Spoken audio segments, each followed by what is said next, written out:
Okay, let's unpack this. You've given us a stack of sources, articles, research notes, really diving deep into Bahrain. Mm-hmm. This isn't just another spot on the map. It's an island nation with, well, an absolutely epic history sitting right at a geographical crossroads. Yeah, it really is strategically placed. We're talking about islands northeast of the Arabian Peninsula, kind of nestled between Saudi Arabia to the east and Qatar to the west, the main ones. Mm-hmm. Obviously, Bahrain itself, Al Muharraq. Right, and smaller ones too, like Al Nasan, Sitra, Nabi Saleh.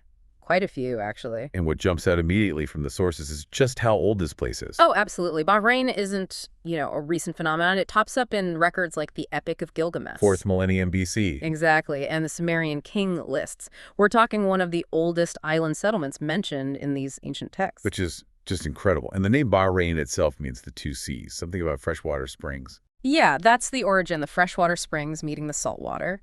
But it's had loads of names over the centuries. Sigar, Tarath, Tylos, Kunashir. Like a different name for every major historical chapter. Pretty much. So our mission here, using your sources, is to really dig into all that history, pull out the key insights, and piece together how Bahrain became what it is today. We want to get a handle on its distinct history, its culture, economy, political scene.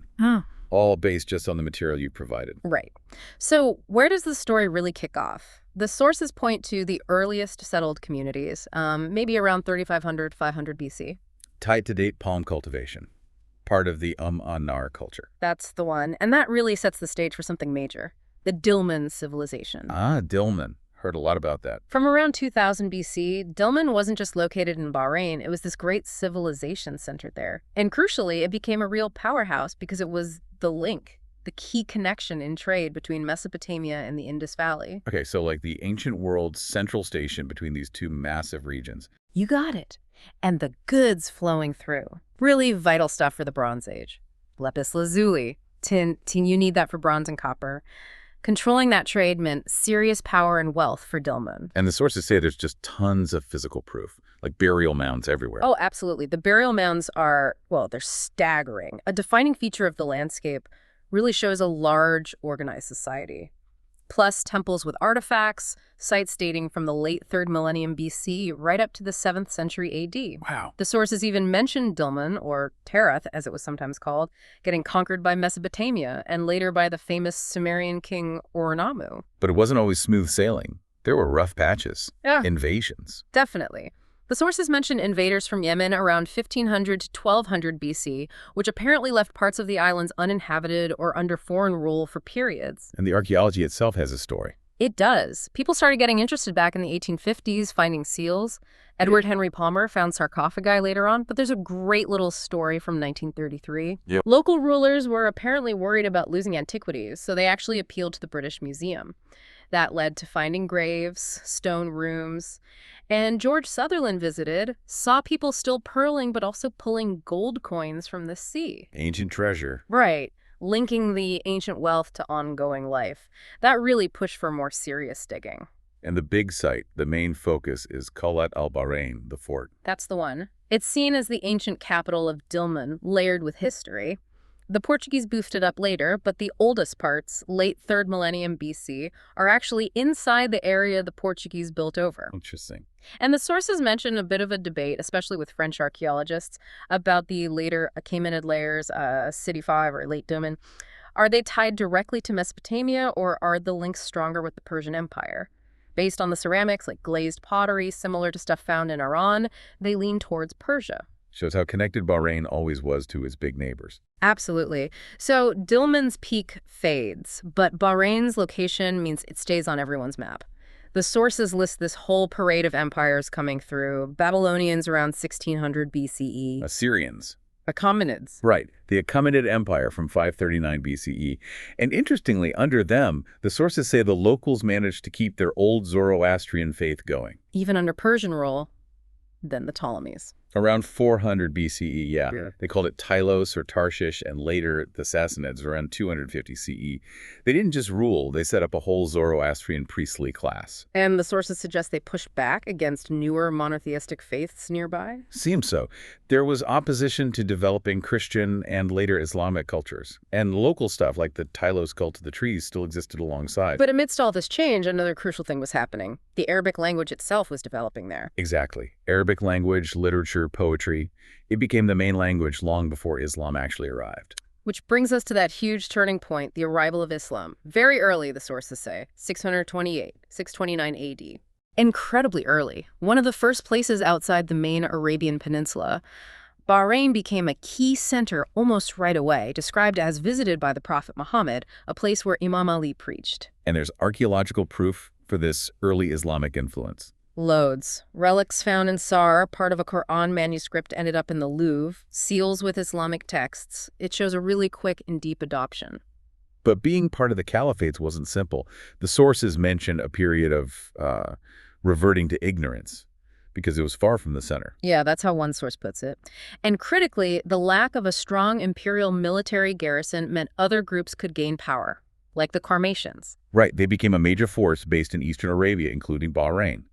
Often rebellious. Very much so, a significant independent kingdom for a time. They were challenged later by the Shia Fatimids from North Africa, who took over briefly. Then the Buwayhids came in, described as more tolerant and prosperous. Then the Sunni Seljuks. Followed by the Seljuks, yeah.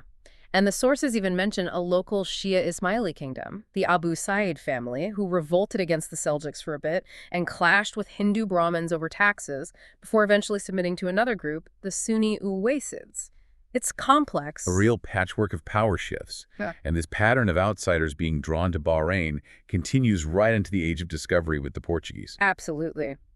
The Portuguese grabbed Bahrain from 1521 to 1602. Pure strategy for them. A stepping stone for their Indian Ocean trade. Exactly. Control the trade routes. They really focused on fortifying Qalat al-Bahrain, upgrading it significantly with coral stone, a moat, making it a proper fortress. But their approach wasn't popular. Taxes, control, hostility. Definitely not. The sources mention local resistance, like the Al-Hala tribe actually seizing the fort in Manama in 1550. Part of a bigger pushback. Yeah. The Portuguese were eventually forced out, reconquered by the Azores in 1602, then a brief Austrian moment in 1645, before Arab forces from Qatar, led by Diri ibn Zayed, took over. And then Persia comes back into the picture more strongly. Right. Another period of significant Persian influence, 1625 to the late 17th century, and again later, 1775 to 1868. They ran naval campaigns against the Portuguese, captured forts, rebuilt them using materials from places like Qatif. Did Bahrain do well under them? The sources say it flourished under figures like Abbas the Great, at least initially. But later, Persian control weakened due to internal issues. Still, Persia kept asserting its claim over Bahrain, sometimes receiving tribute. That external pressure was constant. Okay, now let's get to the dynasty that's still there today. The Al-Khalifa. They came from Kuwait. That's right. Ahmad bin Muhammad al-Khalifa arrived around 1797. There were tensions with the existing ruler, Abdullah al-Khalifa, which boiled over into, well, civil chaos around 1783. Ahmad rallied support and won out. And their allegiances shifted early on. First Persia, then the Saudis. Exactly. Initially, Ahmad paid tribute to the Qajars in Persia. But by 1799, he switched allegiance to the rising power of the Saudi house. The sources suggest this Saudi connection, while maybe strategic, actually made their rule harsher internally, more tyrannical, imposing a kind of feudal system. Balancing powerful neighbors from day one, who were some key early rulers. Khalifa bin Muhammad is seen as the first ruler from that group, the Bani Utbah. Started in Zubarah in Qatar, clashed with the Al Thani there, then moved to Bahrain and solidified control over the main towns like Manama, Muharraq. And his successor, Abdullah bin Ahmad. More peaceful. Relatively, yeah. Ruled 1794 to 1809, managed a truce with the Al Thani, cracked down on piracy, brought some stability. This whole era of regional power plays really sets the scene for the British getting involved. Inevitable, given the location. And that involvement turned into the British Protectorate through a series of treaties. Started in 1820, then 1861, 1880, 1892, even one as late as 1958. What was the basic deal? Bahrain gets British protection. In return, no piracy, no dealing with other foreign powers without Britain's okay. Britain guaranteed security, but could also arrest ships. The sheikh had to keep order internally and needed British approval for deals with European powers. Britain paid a subsidy too. Did they always stick to it? The sources suggest maybe not entirely, given Bahrain's closeness and history with Iran. And how did this protectorate affect Bahraini society? That's interesting. The sources contrast the Portuguese era, seen as abusive, with maybe a more peaceful time under earlier Persian governors. Under the British, their court eventually took precedence over local Shia courts. But the British presence was quite light, small garrison. And surprisingly, the sources say the Shia communities did well during this time. Trade, education. Reportedly, yes. They seem to have prospered and gained influence, which is a detail that stands out given later tensions. The British era also brought some early modernization. Schools. Yes, especially socially and educationally. Schools started appearing around 1911, including for girls, which is a big step. Apparently, they even converted animal sheds into schools in 1926. Resource. And a teacher's training college later. British advisors were influential, like Sir Charles Belgrave. The sources say he was keen on British authority, advised on things like banning alcohol sales, but also put harsh restrictions on Shia currency and trade unions. And the literary Renaissance movement started bubbling up too. Yeah, a time of intellectual activity. Then World War II really brought Bahrain onto the global stage, became a key depot for the Allies, even got bombed by the Germans. Wow, bombed by Germany. And internally, the war years saw the first political arrests, 1947-48, targeting Shiite leaders, followed by suppression, underground groups forming. Even an oil tank collapse in 57 led to a fine for the oil company. Shows that economic shift was already happening. And the protectorate finally ended in 1971. That's right. So post-war, Bahrain's heading towards independence. What did that transition look like? The sources paint a complex picture. Well, initially, outside of pearling and the early oil industry, the sources say there wasn't much modern industry. British projects started moving people around, leading to overcrowding in places like Manama and Hid. But also laying some groundwork. Infrastructure. Exactly. Things started happening under the joint British-Bahraini government. A modern water fountain, reservoirs, houses getting connected to water. Basic stuff was going in. Although, even after independence, the sources note people were still waiting for housing plots later on. And education kept expanding. Big time. A university opened, though small at first, in 1940. After 1961, loads of schools were built. Literacy rates shot up, becoming quite high for the region then. Modernization projects picked up pace too. Definitely. Civil Aviation Office, an airport, Bab al-Bahrain was built, the big Ahmed al-Fateh Islamic Center later. Plus, fire services, town planning, health, transport offices, and some light and heavy industries starting up. All increasingly funded by oil money, presumably. Oh, yeah. The oil boom in the 60s paid for a lot of this: roads, housing, schools, banks. Britain confirmed its withdrawal, and independence came in 71. The process involved talks about having a hereditary ruler, but also a parliament. But even with all this growth, the sources flag some serious underlying issues. Yes. Despite the shiny new things, they point to the lack of real democratic structures. No proper parliament initially, no political parties, limited free media, ongoing human rights concerns, and secrecy around oil deals was a sore point. Which feeds into social and political tensions. Absolutely. The sources talk about this cultural rivalry between the Sunni ruling family and the Shia majority, growing nationalism demanding representation, ministers being exiled. It was all happening in the run-up to independence. Even around the independence vote itself, newspapers were closed. Arrests happened related to election talk in 72. Okay, let's focus on the economy. Historically, pearling was king. It was everything. Built up a wealthy merchant class over centuries, but then, bam, competition, especially from Qatar, and then cultured pearls from Japan in the 1930s just killed the industry. So they had to find something else. Fast. Desperately. They started trying to become a banking center. Sources mention a Silicon shipping company in 29, the first bank license. But the real game changer, the thing that defines modern Bahrain's economy, was oil. Black gold rise. Discovered commercially in 1932, and crucially, it was the first discovery in the whole Arabian Peninsula. Completely changed everything. American oil companies were dominant at first. Any issues with that early oil wealth? The sources mention a period where the ruling family spent lavishly, which caused inflation.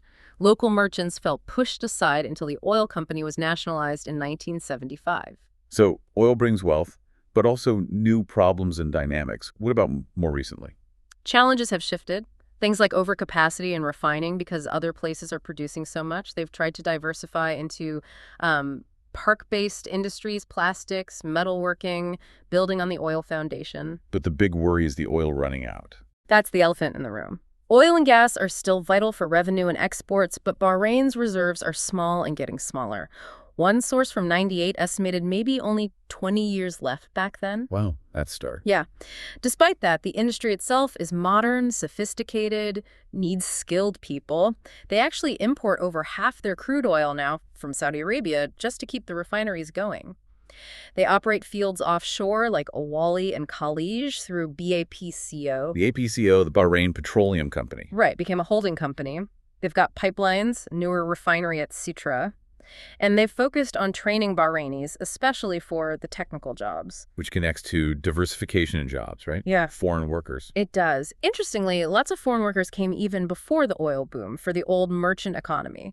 Now, there's this big push for Bahrainization, trying to get locals into jobs, especially better ones. But the sources call these efforts tentative. Why tentative? What are the hurdles? Limited options because it's a small island, plus fierce competition from places like Dubai and Qatar. So in the Gulf context, first with oil, now the poorest in terms of reserves. That's the paradox. They know they need to diversify, but the sources suggest the really tough questions about how haven't been fully answered. The overall economic picture in the sources is, well, challenging. Some call Bahrain an impoverished Gulf state. There are these wildly different figures for unemployment, like 3% versus 23%, and poverty less than 5% versus 26%. That massive difference in stats is telling in itself. What reasons do the sources give for these difficulties? They talk about economic stagnation since the 70s compared to neighbors. Factors mentioned include education, maybe not matching job needs, wealth being misallocated, discretionary power leading to potential corruption, and the heavily subsidized economy, while providing a cushion, might also hold back development, according to some views. That peak in oil prices back in '78 is seen as a turning point, after which things decline more sharply. Any specific examples? Well, the sophisticated oil plants being run mostly by expats. One source said 83% of the workforce was non-citizen by 1977. Issues with industry and transport are mentioned. Costly schools built after independence struggled. A global trade slump in '75 hurt. High unemployment for graduates compared to richer neighbors. Large immigrant populations. And public finances reflect it. Over 30% of revenue goes on government wages and subsidies. A deficit was projected back in 2002. And the lack of good jobs particularly hits Shia youth, which ties back into those social and political tensions. So not exactly rosy, but any potential bright spots mentioned? The sources do mention some possibility of future growth, but it seems dependent on the financial sector doing well and maybe finding new oil fields. Okay, so that economic pressure naturally creates social issues. Yeah. What do the sources say about social development versus ongoing problems? It acknowledge progress, definitely, but unemployment and poverty are repeatedly flagged as major concerns, bringing up those disputed figures again. There was a $1 billion fund set up in 2011. To help with social issues. Yeah, but it apparently got criticized for mainly subsidizing foreign workers, not reaching the Bahrainis who needed it most. Independent estimates, the sources say, put real poverty and unemployment higher than official numbers. And you have a young population. Yeah, very young, a big chunk under 40. But education isn't always leading to jobs, causing frustration. Housing's another sore spot, new developments happening, but maybe up to a quarter of people still in poor housing. And weirdly, there are also labor shortages in some areas holding back development. These social problems seem to fuel political instability. The sources draw a direct line. Social and economic grievances lead to unrest. Demonstrations, especially in Shiite areas, sometimes turned violent, challenging law and order. There are mentions of alleged plots by a Shiite party, arrests. Religious protests demanding more political power were very visible, especially in 2011. The 2011 protests were huge politically, but had social effects too. For sure. Things like postponing electricity and water bills during the unrest, some government and security staff getting fired for political reasons, protests outside the U.S. Embassy, even a Kuwaiti suggestion for GCC troops. But stepping back, the sources do acknowledge progress in services over the decades. Oh, yes. Education became a formal system from 1935, ministry restructured in '65. They opened village schools to fight illiteracy. Universities, colleges, leading to those high literacy rates, though some illiteracy still lingered in 2006, according to the figures cited. Health services, both government and private, are described as modern, well-equipped, covering hospitals to community care. But the big issue hanging over social matters and governance is human rights. It's a major theme in the sources. The Arab Spring context in 2011 saw those huge protests pearl around about the focal point, demanding rights and change. They were met with military crackdowns, a state of emergency in March 2011, troops deployed. Which other parts of the sources identify as the GCC Saudi intervention? Exactly. Significant force used against protesters. The government got criticized in the sources for the crackdown on protests and opposition groups. The U.S. position is noted as interesting, calling for restraint.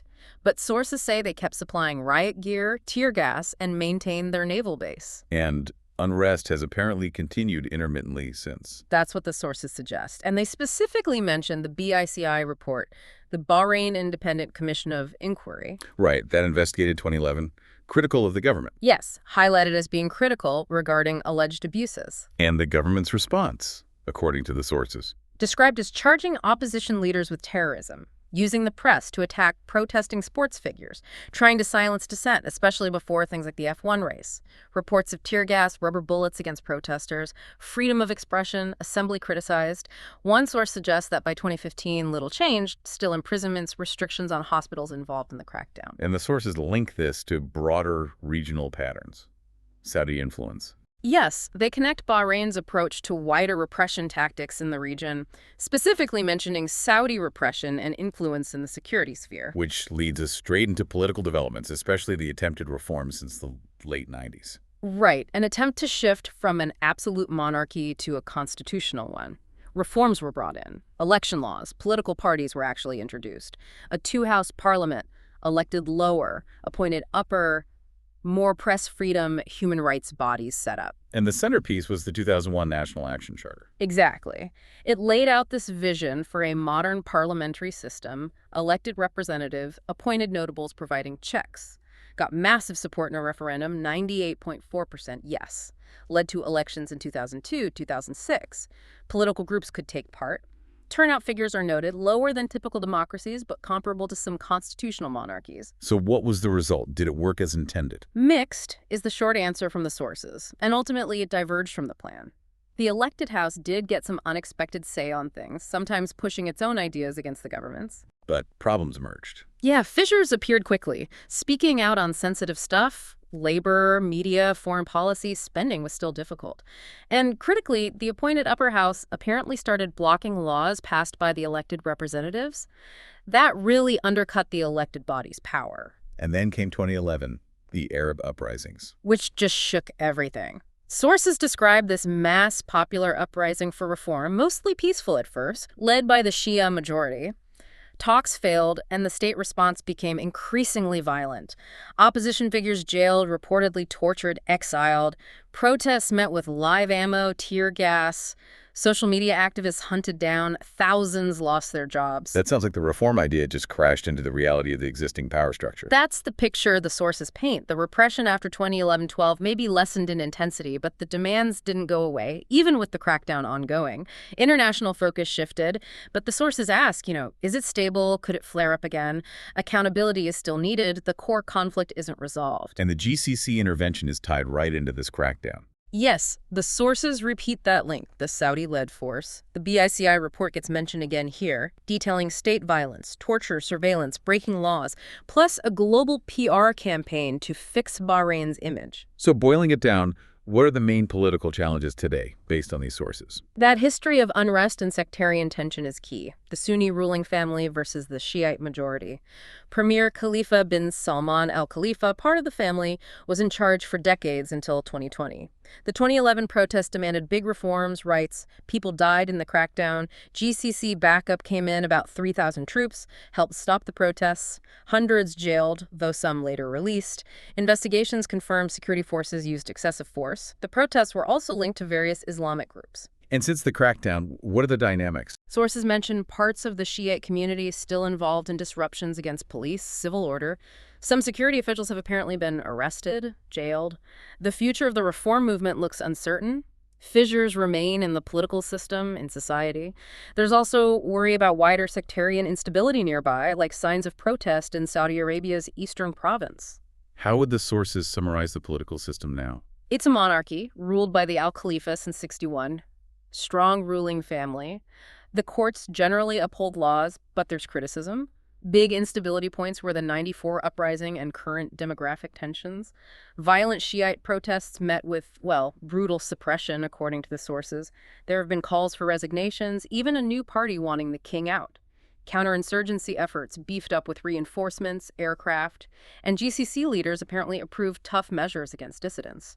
The conclusion seems to be that despite dissent, a kind of one-party dictatorship keeps the regime in control. Okay, let's shift focus a bit from the heavy politics and economy. What about Bahrain's cultural heritage and identity? Goes way back, the sources say.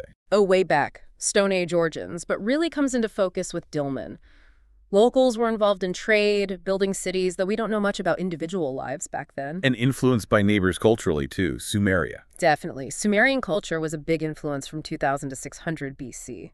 Also, the Hegra civilization, you see it in the burial mounds, artifacts like decorated urns, and inscriptions on stone slabs are crucial. What do they tell us? Glimpses into social life, economy, politics, religion. The earliest Aramaic inscription found outside Bahrain is noted. A lot were apparently written between the 3rd and 9th centuries AD. We mentioned the date palm earlier. Seems important. Hugely important, part of the identity. Famous for being sweet, healthy, grown there since at least the 3rd century BCE. It was a massive trade good sent in brine to the Indian Ocean, even the Roman Empire. And the historical presence of tribes like Al-Az before Islam is part of that deep history too. For such a small island, how do they preserve all this history? The sources really stress that small island, but one of the oldest settlements, 5,000 years. Its identity is tied to being that commercial hub, Dilmun, trading with Sumerians, Assyrians, Canaanites. You can still see evidence in bronze monuments, ruins, mounds, towers, houses, temples. Records found elsewhere, like tablets in Nippur mentioning the Dilmun River or others detailing trade, confirm its ancient importance. And all those names, Kunashir, Tylos, Bahrain itself, are part of the story. And is there a distinct Bahraini artistic culture today? Yes, the sources describe this unique heritage from centuries of different peoples mixing. Folklore, oral traditions, songs, poems preserving everyday life.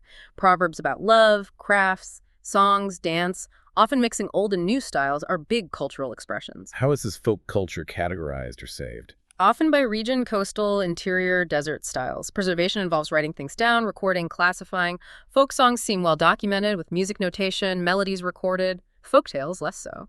But the sources mention young people actively trying to find old sayings, record proverbs, riddles, trying to keep that connection alive. All right, let's bring it all together now.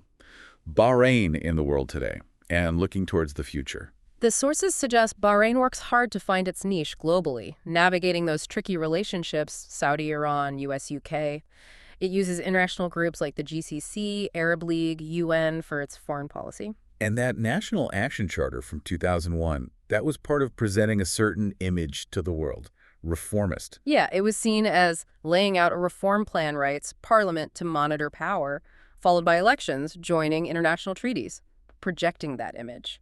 But you mentioned the sources point to a gap between that image and reality. That's a recurring point. The gap between the reform talk and the reports of heavy-handed repression, jailing, torture like the BICI report detailed. How did the 2011 events affect how Bahrain is seen, or its own structures? Sources link 2011 to a shakeup in the ruling elite, hiring foreign security experts. They also talk about this weird, paradoxical Arab public sphere emerging like a coordinated anti-reform message existing alongside fragmented public chat full of conspiracy theories. After independence in '71, Bahrain had to find its place regionally. Big time. Trying to leave the colonial past behind, build ties with Arab neighbors, but geography and economy made it tricky. Relations with Iraq and Iran were often tense disputes, claims. Sources mention fears of Iran, this paradox of a Sunni monarchy wary of Shia Iran. The '79 Iranian Revolution and incident in Mecca strained things further. The GCC forming is seen partly as a way to manage these dynamics, including Shia populations. The GCC's Arab focus didn't stop Iran being seen as a threat, especially as some see Bahrain's Shia as part of a wider regional Shia identity. So internal identity and foreign relations are really tangled up. Very tightly. Sources suggest Bahrain's reading of regional events, sometimes misjudging things like the Kuwait-Iraq conflicts, shaped its policies. Choices often seem based on U.S. power in the region and keeping Gulf stability, mainly for oil flow.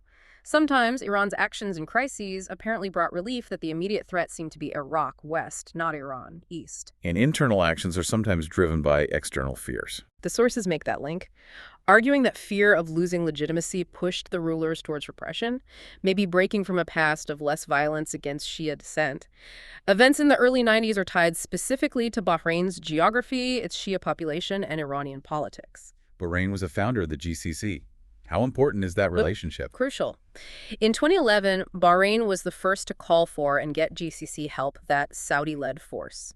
Strong defense ties, driven by worries about unrest spreading. But the sources say that 2011 intervention also raised questions about Bahrain's value as an ally, its ability to stand alone without troop support. What about the GCC's overall goals? Integration. The agenda includes economic integration, trade, culture, defense cooperation. That defense pact was apparently used by Bahrain to justify the 2011 intervention. They do joint military exercises, try to modernize forces, but things like integrated missile defense are slow, maybe due to cost. But overall, GCC achievements are seen as patchy. Weak political agenda, stalled plans for a single currency, common market. Differences remain. Any tensions within the GCC mentioned? Yeah, recent ones. Qatar worrying about Saudi dominance. Bahrain specifically fearing a Shiite crescent, Iraq, Iran, Saudi eastern province. A Saudi idea for a Gulf Union reportedly got a cool reception in Bahrain and elsewhere, seen perhaps as a Saudi integration push. Okay, looking ahead. Future prospects. What do the sources suggest? Economy under growing pressure. The ruling family faces pressure to make concessions to Shiite aspirations, especially as the sources note the Shiite community's wealth and influence have apparently grown in sectors like oil and industry, potentially boosting their political weight. But the ruling family still controls the main moneymakers: oil, banks, real estate. The global financial crisis raised questions about sustainability. And subsidies are a big part of keeping things stable. Seems so. Subsidies have been key for social order. Sources mentioned super cheap gas back in 2002, subsidized electricity and water below regional averages. But when prices do go up, like for cell phones in 2011, it sparks protests. Shows how sensitive that is. Bahrain has this long-term plan, Vision 2030. Right. Aims to be a modern, advanced, good environment for investors, government, respecting laws. But the sources offer critiques too. The vision doc doesn't guarantee services. Local businesses still have to follow the law. One analysis apparently suggested that if you take out state companies, they'd need a plan beyond Bahrain's borders. Some sources call the document itself tedious. Maybe the term vision isn't quite right, and officials need space to raise concerns. Foreign policy could also affect its success.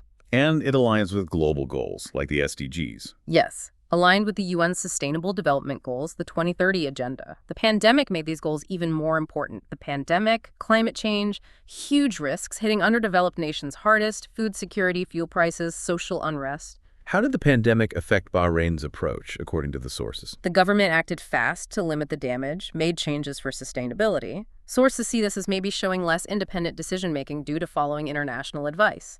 They stress the need for public awareness, urgent action at all levels to prevent future crises like pandemics. And a link drawn to climate change. Yeah, suggesting climate change could be similar. Measures that worked for the pandemic might not be enough for climate change. Maybe no going back to normal, and policies for one crisis could worsen the other. Even with skepticism about how relevant pre-2020 plans are to climate change. The sources conclude Bahrain does have a real opportunity to hit those internationally agreed development goals. The frameworks offer a path if they commit to it. Wow, okay. That is quite a journey through your sources on Bahrain. From ancient Dilmun, this vital trade hub, through empires, Islam's rival, the Khalifa dynasty, the British Protectorate, and then this really complex road to modern independence.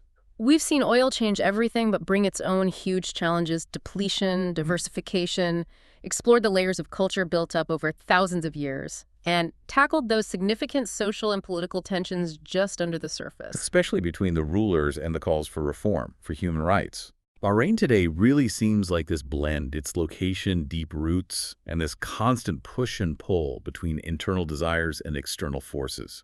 A proud place figuring out modernity while trying to keep its traditions. And understanding this matters to you, the listener, because Bahrain's story really shows how geography, resources, power struggles shape a nation, especially in such a volatile part of the world.